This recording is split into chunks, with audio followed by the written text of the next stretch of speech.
Graça e paz, vamos para mais um vídeo do nosso Seminário Teológico do IBBC.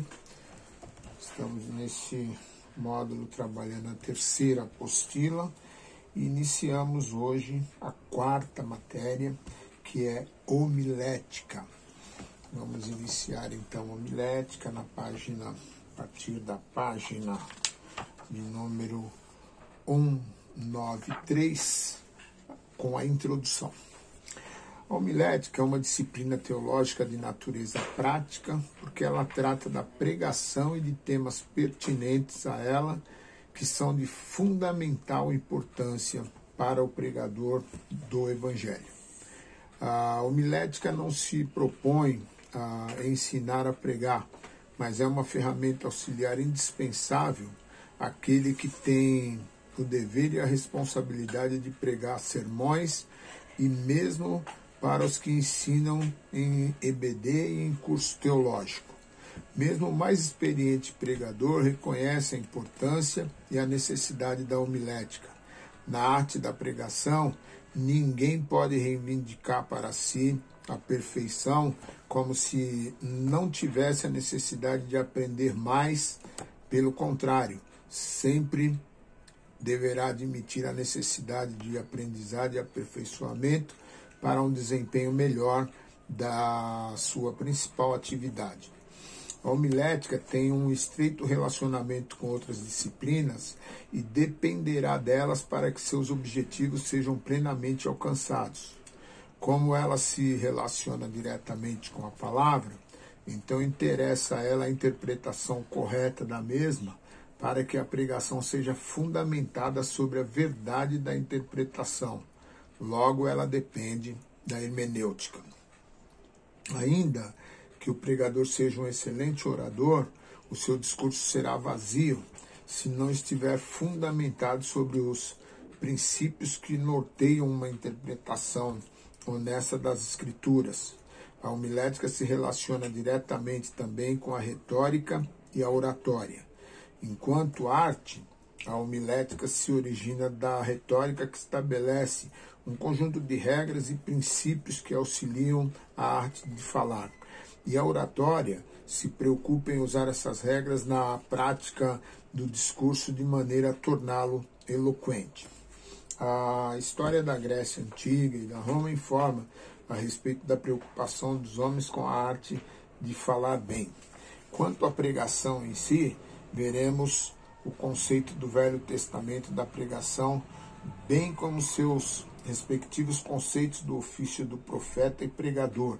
Trataremos de cada elemento constitutivo do sermão, sua classificação e os tipos de sermões mais comuns. Para uma compreensão mais clara do aluno, teremos alguns exemplos de esboço de modelos dos sermões mais empregados e mencionaremos suas vantagens e desvantagens.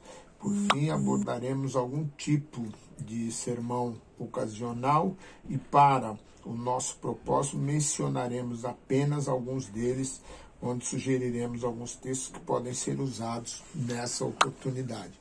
Portanto, você vai ter a ferramenta para já começar, inclusive, a preparar mensagens dentro do conceito técnico da homilética, ok?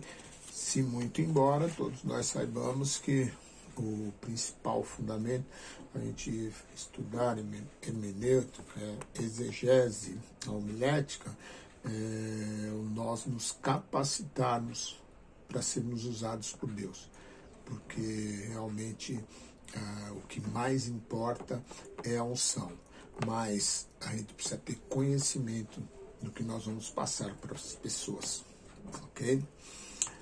Página 195, disposições da homilética. A homilética está estritamente relacionada com a retórica e a oratória, que serão analisadas aqui pela sua importância como artes e pela contribuição à homilética cristã. Etimologia. O termo homilética vem do grego homiletikos, que significa sociável, que é usado, por exemplo, em 1 Coríntios 15:33. O termo grego tem suas raízes etimológicas em 3 termos. Primeiro, homilos, que significa multidão, homilia, que significa associação ou companhia, e homiléu, que significa falar, conversar. Definição. Homilética é a ciência da pregação, é a arte de compor e entregar sermões. Como disciplina teológica, ela pertence à teologia prática e tem também em um estreito relacionamento com a exegese e a hermenêutica. Enquanto a exegese descobre o significado original do texto, a hermenêutica trata de sua relevância e aplicação para o ouvinte moderno. A homilética se ocupa em comunicar esse texto com a ajuda da retórica. O propósito da homilética não é de criar bons oradores, mas aperfeiçoar dons que o pregador tenha, a fim de que ele possa usá-los com mais eficiência. História. O termo homilética surgiu durante o período do Iluminismo, entre os séculos 17 e 18. Desde então, esse termo é usado para se referir à arte da pregação da palavra, e é uma disciplina teológica que presta uma grande ajuda aos que se preocupam em pregar a palavra de Deus. Vamos lá. A importância, página 196, a importância. Sua importância se dá pelo fato de que ela trabalha com o que é de mais importante para a igreja, que é a pregação do Evangelho. Para que essa pregação alcance o seu alvo de forma eficaz, ela deve ser necessariamente apresentada de uma forma adequada, e é neste ponto que a homilética auxilia, propondo algumas regras que tornarão a pregação um instrumento de salvação dos perdidos e de edificação da igreja. A homilética torna o sermão mais claro e objetivo. A natureza da homilética. A homilética se preocupa não somente com o aspecto prático da pregação, como também com o aspecto teórico. Ela lida com a pregação em si, e isso a torna imprescindível como ferramenta para o pregador. No aspecto teórico, ela orienta o pregador quanto à confecção do sermão, como estruturá-lo e organizá-lo de forma lógica e apresentável. No aspecto prático, ela orienta o pregador quanto à forma de apresentar o sermão de uma maneira mais eficiente. Página 197. Retórica e oratória são ferramentas da homilética. O termo retórica vem do grego retor, que significa orador, e é a arte de falar bem. Ela trata com um conjunto de regras que auxiliam o orador quanto à eloquência.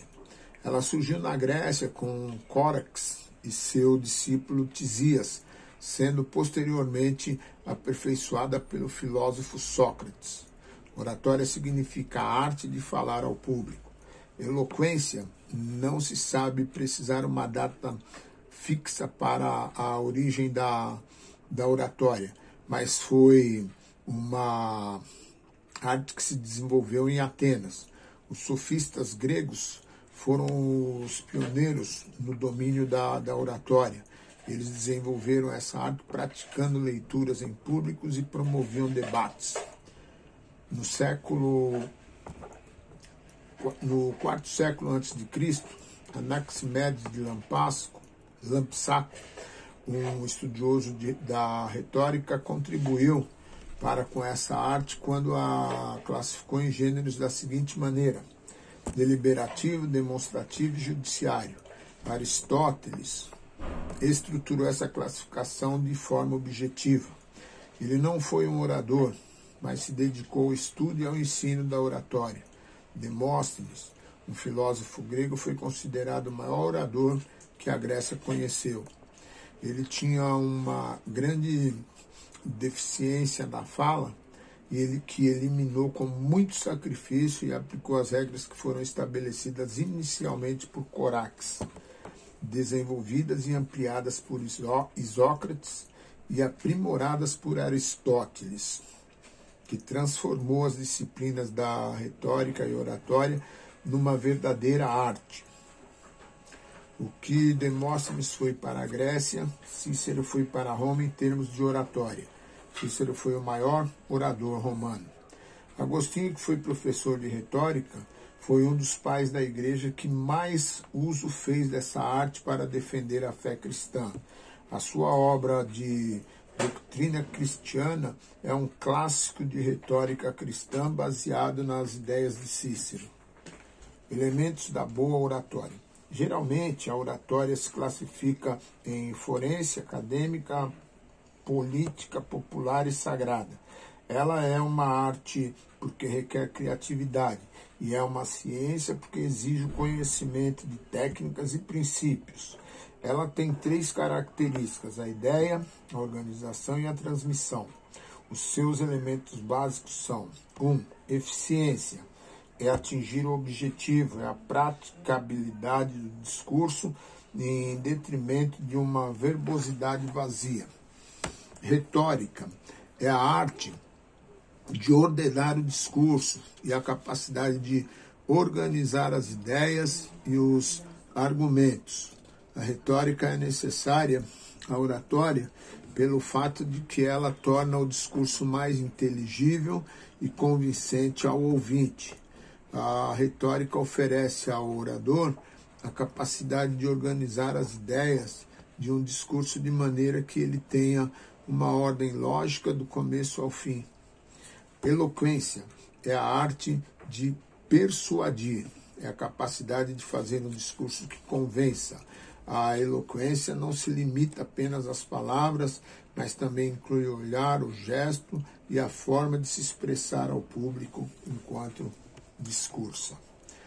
Final do primeiro vídeo de homilética. Nós paramos aqui uma boa aula, prosseguimos na página 199 com o segundo vídeo, o conceito bíblico da pregação.